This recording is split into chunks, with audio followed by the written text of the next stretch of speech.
Starting pitcher number 9, former Yankee himself, the man you were beating the drum for all year long, Mr. Michael King. He's so good, Eric! He's so good, and I actually initially had him at 6, ahead Mhm. of the other ones, but I realized that the whip is gonna be the thing that is gonna be the biggest question for Michael King, because he isn't really a 30% plus strikeout guy.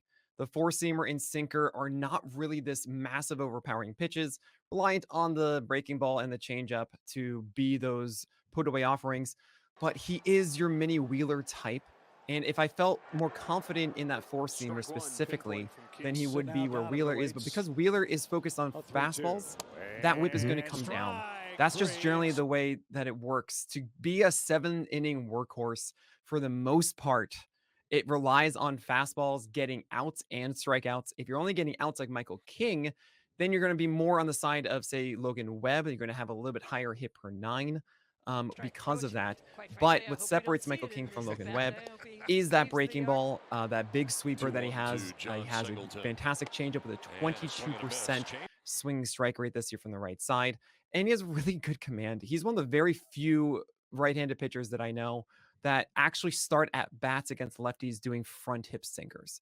It Mm. is a rare, rare feat to be able to do that. And I just think this guy's going to be able to go out there every 5 days, give you the innings that you want, great ERA, solid whip, flirt with 200 strikeouts because he should be flirting with 200 innings in 2025.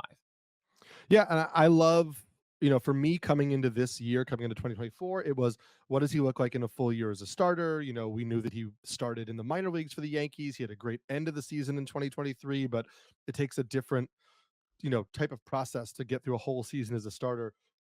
I loved how he struggled at the beginning and then basically righted the ship and made those adjustments.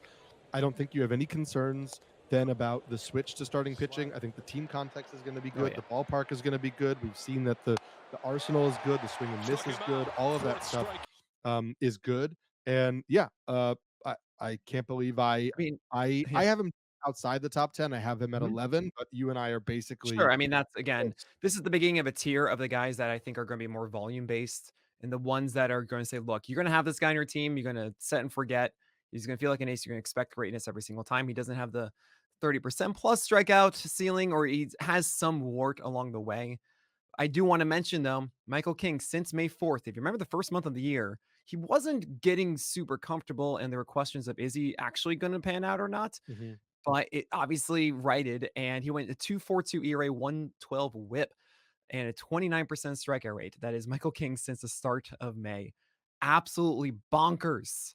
Yeah. That's the ace that you're looking for in 2025.